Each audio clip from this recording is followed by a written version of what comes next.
differentiate in an ever-crowded market? And how do you successfully blend them into the overall offering, and how do you make them part of your brand?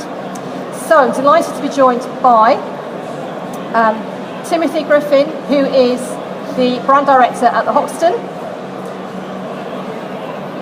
Lindy Veitenheimer, who is Chief Sales Officer from Iris, and Mark Campbell, who is Chief Information Officer from the Dorchester Collection. And what I'd like to kick off with doing is just asking each of you individually just to give your initial spin or your initial thoughts on the topic today. So I don't know who'd like to kick off. Mark, would you like to?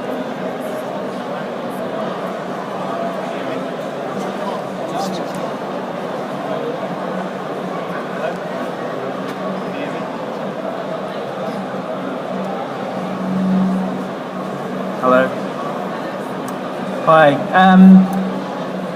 So I guess when you're talking about service and delivering a high-end 5-star deluxe service, for me what's very important is that you're able to integrate technology in a seamless manner so the customer really isn't aware generally around the type of technology you've put in place.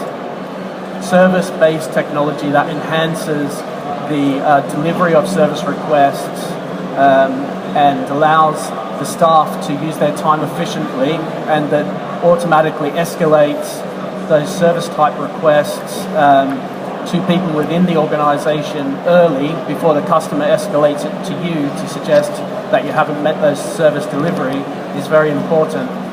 I think there is a customer facing side of delivering good quality service, and that may sit in the guest bedroom.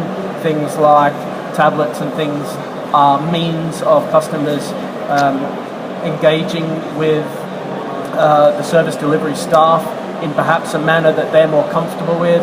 You certainly see a different blend coming into a 5-star deluxe environment through the different generations of people, where the older people very much like that personal touch service where you're speaking to someone all the time, and yet the younger people are looking at times to do things their own way, in their own time frame, not necessarily to speak to people. They're more interested in being interactive to deliver service.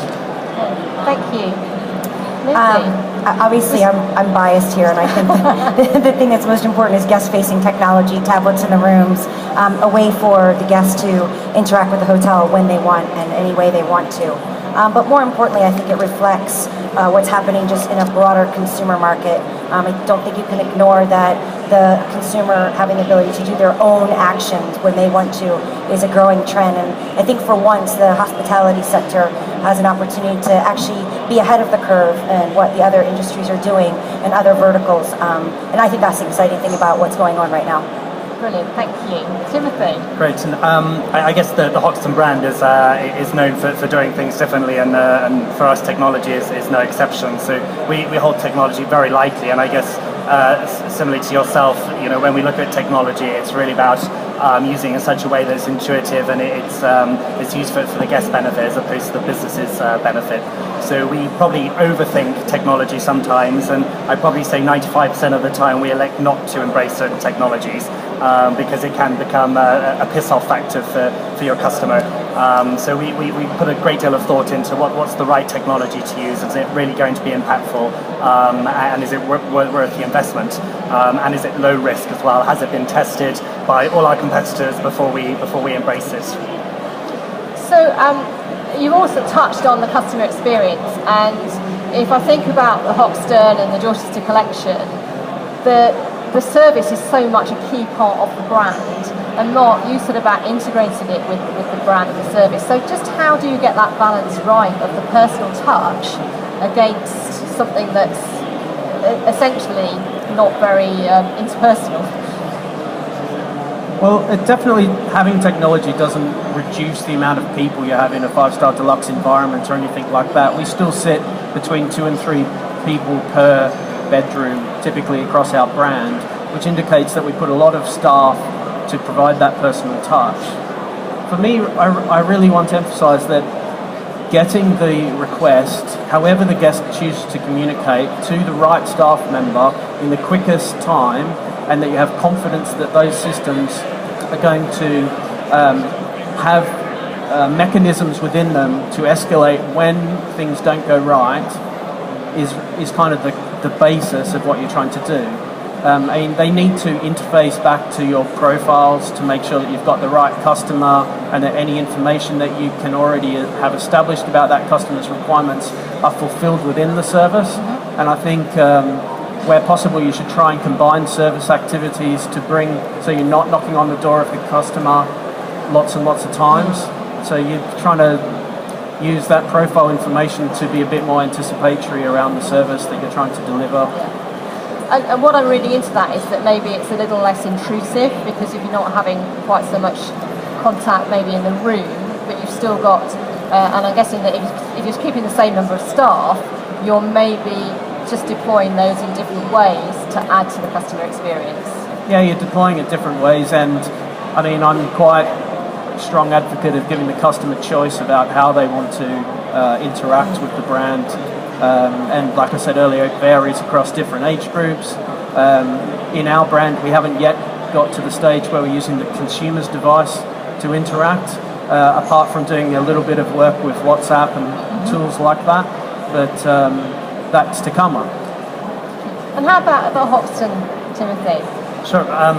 I guess probably a good example is the check-in experience, and an easy solution would be to have the kind of automated check-in experience and to embrace that. But for us, we've really put our resources in our website, so we can understand how what the expectation is of the user of our business, collecting all the information we need to at the time of booking, including full prepayment. So when the guest rocks up at the front desk, they literally only have to pick up their key, have a really pleasant interaction with the person behind the front desk, and invariably it takes less than 60 seconds. So we don't spend a lot of time collecting data at that point. So our emphasis is more on the service experience and the human-to-human interaction, and that's where the kind of the brand magic comes about. And then using technology in the background to do all the hard work to make it seamless for the customer. And I know you'll be terribly upset, but we don't have iPads in our room, and we don't have an app either, and that's through design, because we actually wonder how many people, and you'll probably want to push me off the stage in a moment, how many people actually want to order their room service through an app or through an iPad. It's kind of a bit easier to pick up the phone and order it, but again, I'm happy to debate that. All right, well, as you say, Lindy may be biased, but what's your view on the apps? Well, I wouldn't debate that. I think back to the question of how to keep it personal. I think that if you know what you're trying to solve for, and you keep that consistent, then that is personal. If you're trying to solve for a 5-star experience and a tablet in the room and lots of rich pictures and content is what you're trying to do, and you keep it consistent across all of your hotels, that makes it personal. If you actually think that you have a millennial who wants to pick up the phone and order, and all their hotels, that's going to be the experience, and are making the conscious effort not to put an app in, then that's personal because it's part of your brand. So I think the way to keep it personal is just to know what you're trying to solve for, and how does your brand identity hook up with that, and stick to that and be consistent about it. Yeah. Well, I think that then leads me into that if you're talking to a property about technology, where does the whole process start? What are the key considerations in terms of deciding what technology? Well, there's two. One is, what is the brand trying to achieve? What is your digital strategy? And the second, which Mark touched on a lot of, is what do you already have existing? How much money have you spent on your infrastructure already? Do you have the kind of door locks that you want to leverage for opening with the app? Do you have a complicated of your own sort of booking and loyalty that you want to leverage? I think one of the biggest things that we go through is, what do you already have, and how can you take that to another experience for your guest, leveraging the infrastructure you already have. So those are probably the two most important conversations. So in terms of that infrastructure, I'd be interested to hear from the two of you in terms of when you've started to move over to specific technologies, what challenges you've had with integrating with your existing offerings and your existing systems for that matter. So Timothy, would you like to? Sure. And again, we put a lot of thought into how we do that, so I can't really articulate any specific challenges that we've had. I think, as technology updates, I mean, you mentioned kind of door technology systems. We've got 3 operating hotels present, and we've got a series of 5 additional ones being built in North America and Europe. So as technology evolves, of course, we're incorporating that into our new builds. So, RFID technology, and I think its newest iteration, you'll probably be able to tell us what that is being designed in. So we just need to obviously keep aware of what is kind of essential technology, such as door opening technology, and what's kind of a peripheral technology, and arguably such as iPads in rooms, etc. For me, I think particularly when new brands come into the hospitality space and technology, they often don't yet have the core interfaces that are required so that it avoids manual items. I remember when a lot of the iPad guest in-room tablet companies came on board, they couldn't interface to Opera and things like that, and they'd missed the boat around the operational constraints that adds when you have to go and manually clear down a previous guest's profile and things like this. But they're getting much better. Interfacing to those type of things is important. You spoke about in-room dining before, and I've seen it work really well, and I've seen it work really poorly, and generally it comes down to the operation, fully embracing it, having the interfaces in place, and training of your staff to perform properly. When people kind of expect that perhaps corporate office are just going to do everything and then the hotel will just pick it up and run with it, it's unrealistic. So I've seen that fail. I've also seen that you need to invest in a good quality network throughout your business. Converged networks that allow you to connect wirelessly and wired and share elements of the administration and the guest network together. Obviously you have to put security layers in place, but that enables you to be a bit more agile and to introduce new technologies and to not have to constantly think about will we be adding a new network or how will that integrate. So just a couple of things, Mark, that you mentioned there that I want to pick up on, and one is in terms of what you referred there about is about the data that you've got on your customers, and you mentioned Opera and all the information that's on there. So what are the key things that, in terms of data, that we need to be collating for our customer profile so that we can make the right choices in terms of the technology and get the best from it? Let's start with you. Well, in Dorchester Collection we have a huge investment in data warehousing technologies, and really if we went back to the purpose of that task, it was that we had all of these source systems that were maintaining a profile of our guests and capturing data about our guests, but they weren't going to any central location where they could be collated. So through data warehousing we created a single profile of our customer that takes information primarily from our restaurants, spas, point of sale systems, PMS, those type of systems, and guest delivery systems like Hot Sauce, collate it all together and to create a single profile that can then be shared across our brand. Prior to doing it, we wouldn't have known if a guest had stayed in Los Angeles and came to the Dorchester for afternoon tea and went for spa treatments every time they were in Paris in one of our spas there. We would have treated them as 3 individual customers. It also helped by doing that, really gives you kind of that strategic insight, that type of business analytics reporting, to be able to know the true value of your guests and anticipate what they can bring into your brand. And as that kind of grows and gets more mature in our brand, I expect more and more for us to be pushing that data back down to the source systems. Brilliant. So yeah, all coming together is obviously key from the Dorchester point of view. Where are things going with the Hoxton? Sure. We take data very seriously, and considering 50% of our business comes directly through our website, it's a great opportunity for us to collect relevant data to help us make business decisions. So recently we hired a director of digital analytics to join the team. He joined us from lastminute.com. So he comes with a wealth of experience in terms of how to interpret data. And from a branding perspective, it allows us to be able to make decisions about how the website should look and how it should be designed in such a way to ultimately maximize conversion rate, which is why we're all here. It's about people visiting the website and then people booking, so they stay in your hotel. So we spend a lot of time analyzing how people use the website, and it's a little bit creepy, but there are kind of tools out there where you can actually see users moving around the web page and understanding their journey and where they click. and we interpret that data to make sure that the kind of book now button is in the right place, and we make some informed design decisions. And from that as well, we obviously encourage people to sign up to our database, and again that allows us to be able to then design specific marketing messages to go to the people that want to hear from us, and for people to hear to get what they actually need to hear from us. So are they looking to hear about discounting or special offers, or are they looking to hear about the series of events that we do? So, and then we really go down into a granular detail. Where are people visiting our website from? Is it Australia or Austria, and how are they using it? So we spend a lot of time on data. Just on that aspect of it being a bit creepy, or Mark, you're saying that if they've stayed in somewhere in across the other side of the world, do you get any negative vibes or any negative feedback from this sort of like, oh, they know too much about me? I think we work hard to train our staff to not kind of step over the line. I think you can know about a customer's movements and where they've been, and you don't really want to, unless you really have a one-to-one relationship with that customer, want to step over and start saying, well, how was your spa treatment last week? It might be a little bit too far, but I think you can get a balance right.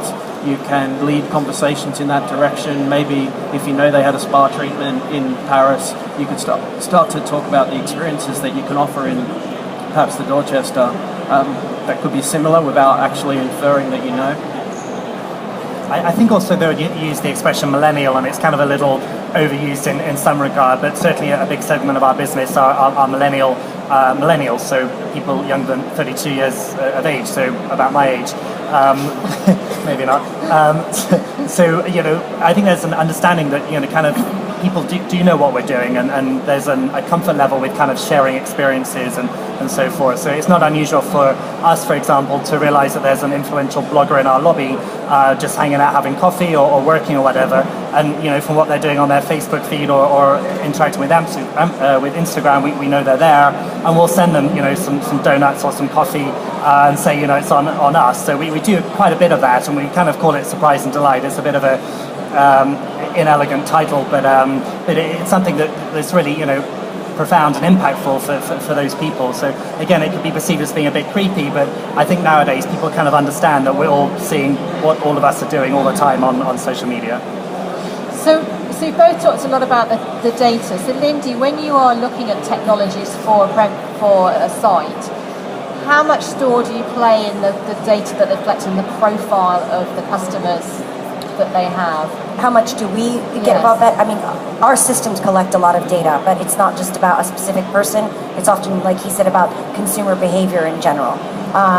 And all the way down to whether or not they're in the app, just like on the website. Did they leave it? Did they go to another section? Did they want to do something else? And I would agree with his comment about the expectation of the guest. Probably someone at the Dorchester doesn't want someone to be really aggressive with them about knowing what they were doing because of the clientele. Whereas someone in the Hoxton, I mean, they're blogging all the time, they're Instagramming. How can they be surprised when they just posted a picture of themselves drinking coffee in the lobby and someone comes over and says, do you want a coffee? I see you like coffee. So again, I think with just everything, and I come back to this all the time with digital, if you understand what your strategy is and it's consistent with the brand and what you're offering, and you use that data appropriately, then it's an amazing way to get to the customer. So with that in mind, presumably that's going to influence quite strongly the technologies that you're going to deploy. Are there any technologies that you particularly, you've said that you haven't gone down the in-ring route yet, but what would be the actually I'm going to start with you, Lindy, first of all. What are the technologies that you actually think, there's stuff out there but it's not that good yet? Well, there's two parts of this. I think that mobile has a ways to go. I think there's just a use of mobile that needs to get down to more single click to get your activity done, and then the understanding that from just a UI perspective is something we're slowly getting to, because we're not going from, we've been so used to desktop sort of processing that you can have all that rich content and a lot of journey to get to what you want to accomplish. And on mobile, we're just getting now, I think, to understanding how quickly someone does want to do a transaction. So I think it's great, but I think that needs improvement. And I know it sounds very trendy, but I do think that wearables are the future. I think if you look at the statistics for certain age groups, it's something you can't ignore with the rapid rate of adoption. They say something like 50% of people will be using wearables for paying but in 2018. Yeah. So it's still... It's a little, it's a gimmicky now, but I think that it's something to pay attention to. Yeah. What would you avoid? I've mentioned iPads in rooms before. I think kind of automated check-in, again, is something that's inconsistent with our brand, so we wouldn't embrace that. We are embracing it, as you say, mobile, and we're seeing increasingly more and more people booking hotel rooms through their mobile device, and again, we're designing in such a way to make it as easy as possible, as few clicks as possible. That's really critical for us. I think Apple Pay and that similar technologies are really exciting and something we really absolutely embrace, but it's a bit tricky for hotels presently, obviously with an upper limit on the value of the transaction. Obviously for bars and restaurants it's a bit easier to use, but I really look forward to the day when you can pay with one tap of your phone a hotel bill. I think that'll be really exciting. Anything that you've looked at and thought, no, maybe not? We consider lots of different things. You get a lot of different approaches on products. I agree mobile to me is likely to continue to grow, and as long as the mobile experience actually has purpose for the customer to use, I think it will be embraced, and as generations move forward with it, I think it will become a preferred method where the consumer is using their own device to interact with us.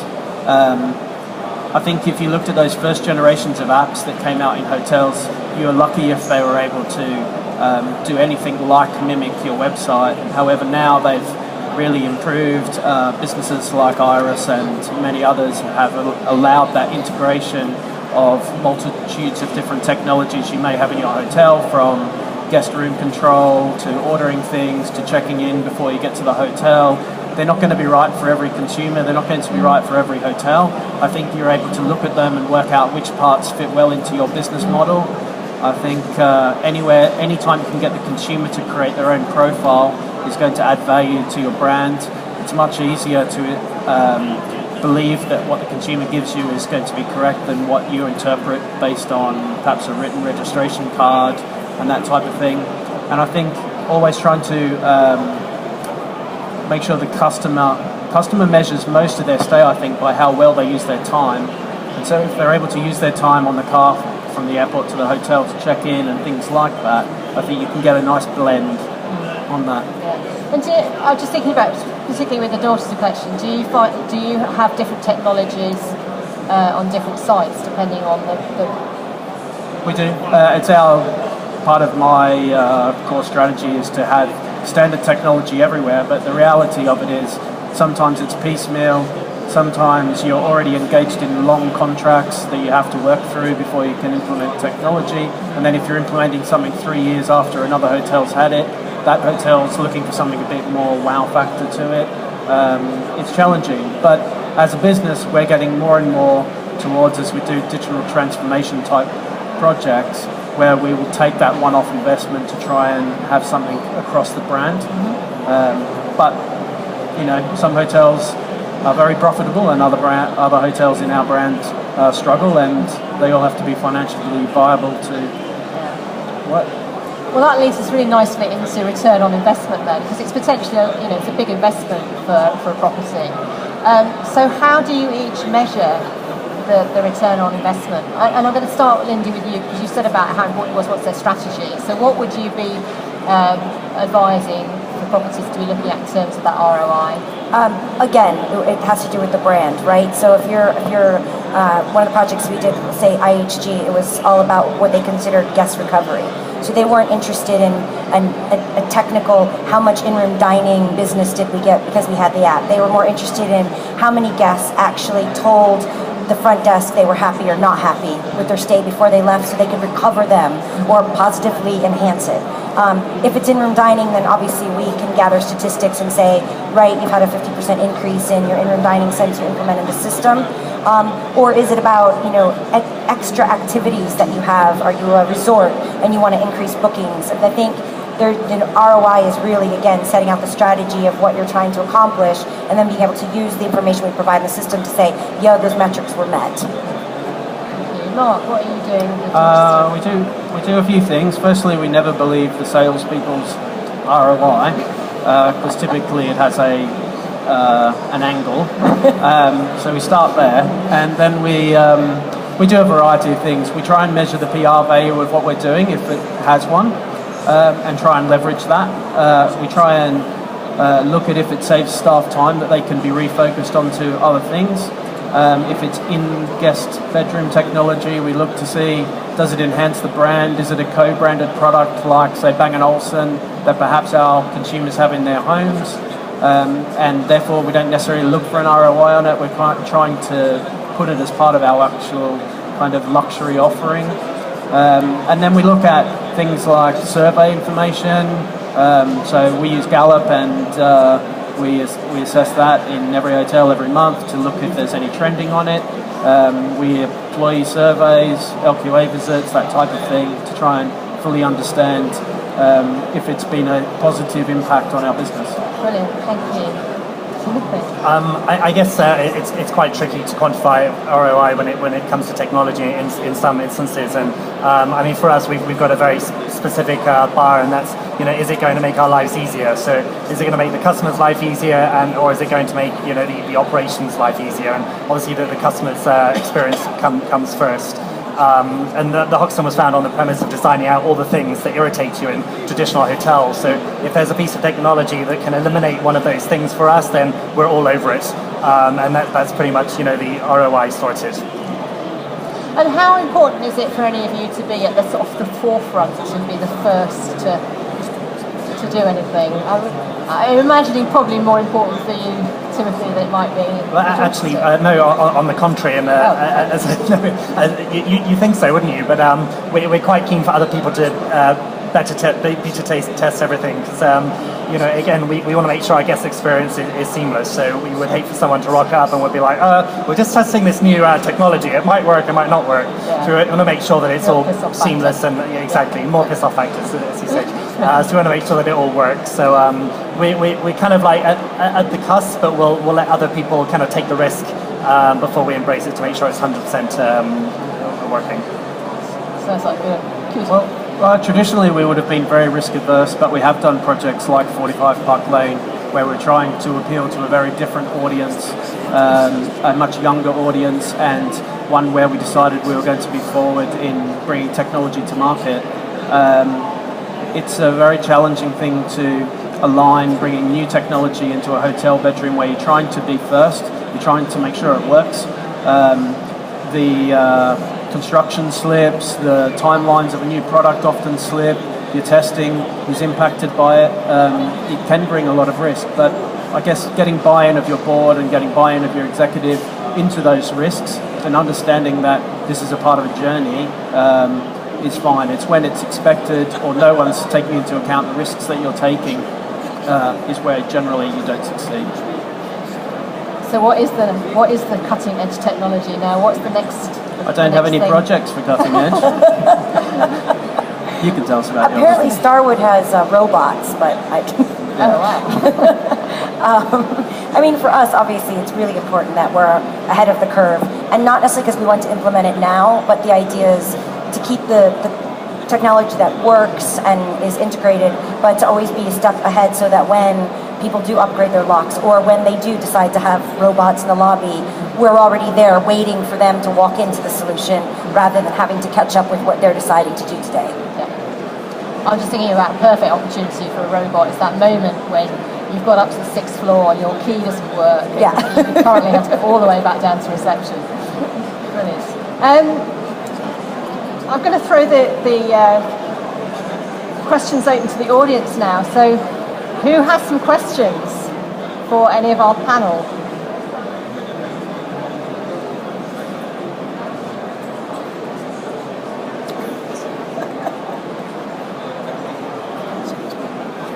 Who here is thinking about some technology or has just installed some sort of technology? Thank you. It's not on at the moment. Thank you.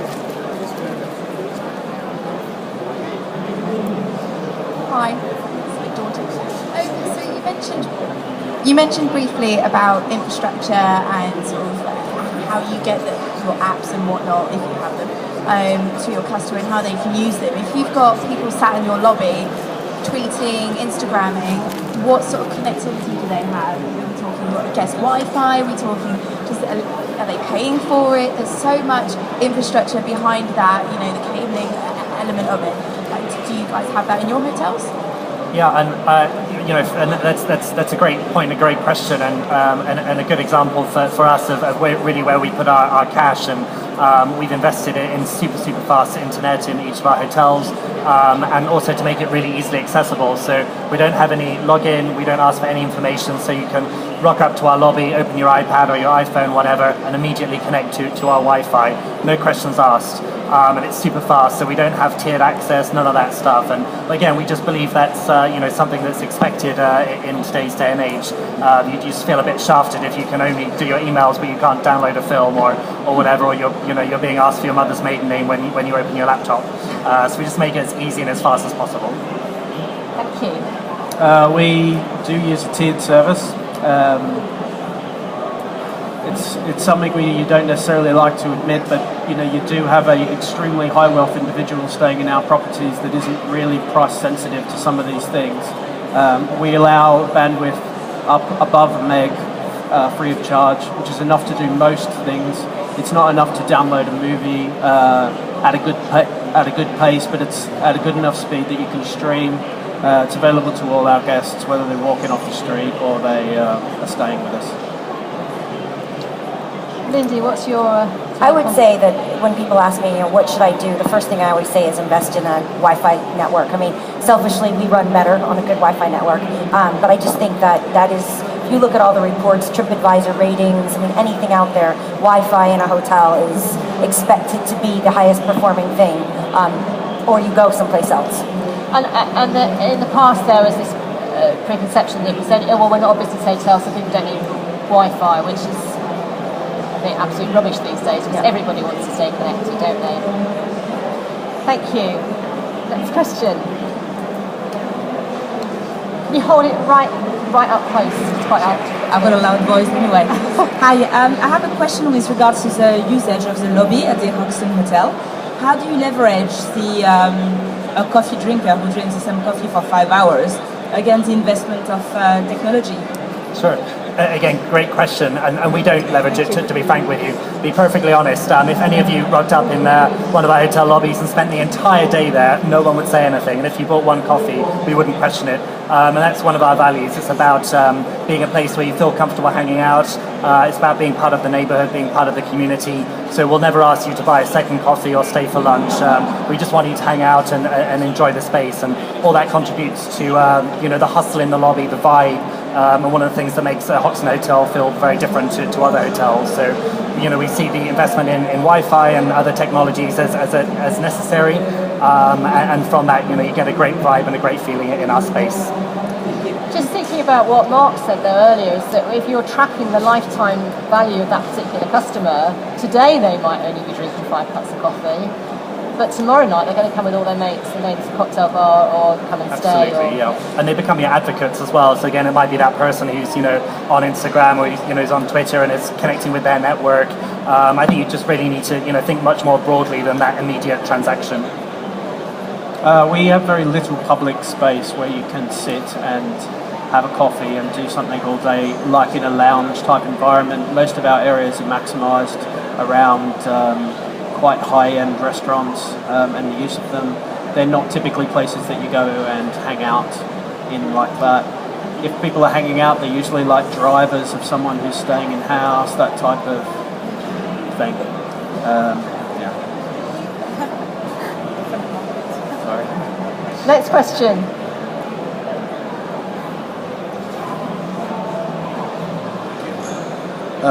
I'm a postgrad student in Lyon, and my question is, what do you think is the role of hospitality schools in the preparation of leaders? For example, I'm from 88, so one day when I become a general manager, how do you think the school should prepare me to face the upcoming generation in terms of adaptation to technology?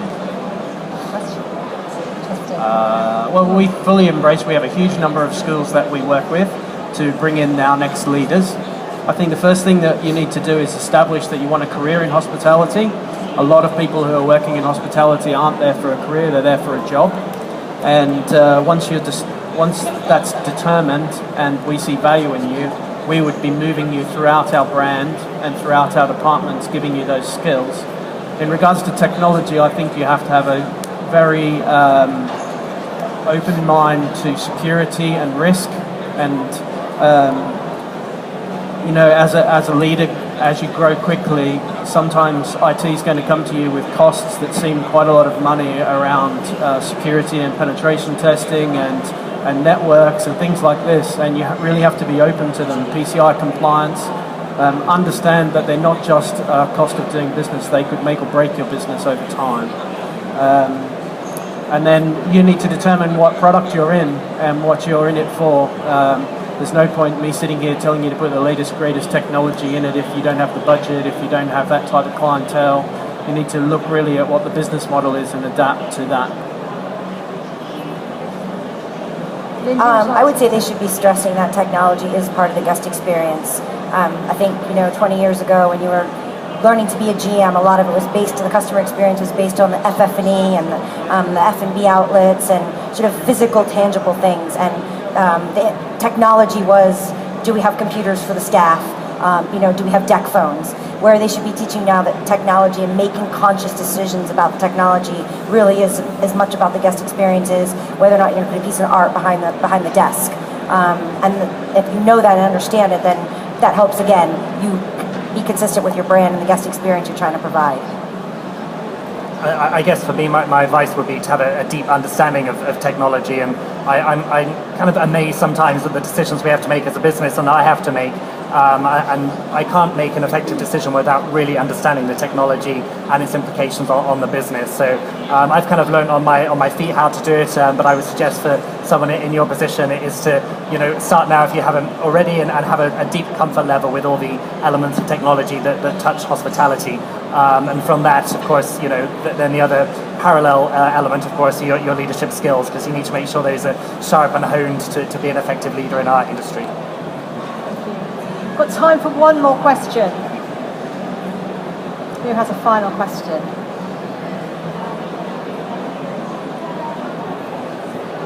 Sorry. Hi. Just a quick question, because you were talking about data and how data is important for your analysis and so on. So do you use technology at all to gather guests' feedback and how it's kind of going on in your hotels? Lindy, you touched on that, didn't you already? Yeah, there's a couple of ways. Obviously, you can do that through embedding surveys, integrations. If you've already got a survey program in place, you can invite feedback through the application. I think it's a big part of keeping guests happy. I think in the past, if a guest had something to say, they emailed in and somebody might answer that email a week later, but by then the time has come and gone. So now you have two ways to get to them quickly, and that's through an application or watching TripAdvisor. And if you can stop them from getting to TripAdvisor before they see something negative, then that's the best result.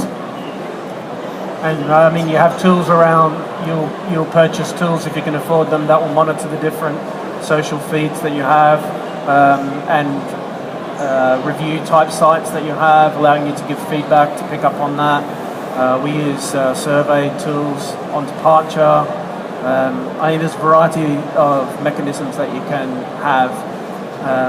I said if you can afford them, you almost can't afford not to do it. You can be damaged so quickly. Yeah, I think technology has really changed the way that we receive feedback. So our team are on TripAdvisor like every minute of the day, responding to every single post for each of our hotels. So critical to engage with users of that. Similarly with other review websites, and I think people forget as well that through Google and Bing and all kinds of other methods, people are posting comments on their hotel experience. So it's critical to be all over that. We used to use comment cards in our bedrooms. We don't get very many handwritten comments back anymore. People just tend to go straight online and post their comments. Thank you. I just have one last question for the three of you. If you were to leave the audience with one message about technology in relation to the customer experience, what would that message be? Keep it simple. Keep it simple. I would say, know your brand, stick to it, and back it up with the digital strategy, as well as the real life assets. Your FF&E. Yeah, and I guess you keep it simple and make it intuitive. Really, just design it around the customer's experience. Timothy, Lindy, Mark, thank you very much. Thank you.